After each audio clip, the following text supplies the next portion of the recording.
Hey, I'm ezyZip, and this is how to convert files to RAR format on Mac. I'll show you how to configure your Mac, so by the end of this video you'll be making RAR files like this. Faster than you can peel a banana.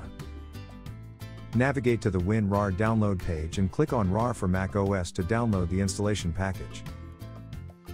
Double-click on the downloaded WinRAR package. It will extract it to a RAR folder. Go into the RAR folder. Right-click on RAR and click Open. If you get a prompt warning you about the source, click on Open. You should get the following terminal output.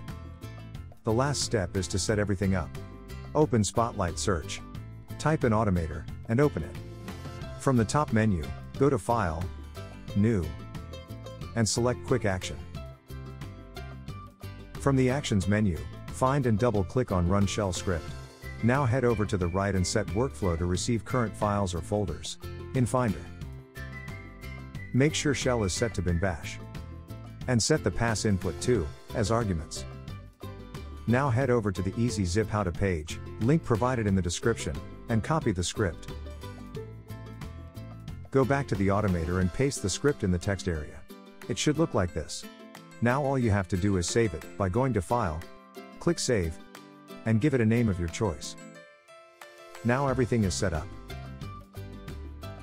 To create a RAR file, select the files you wish to archive.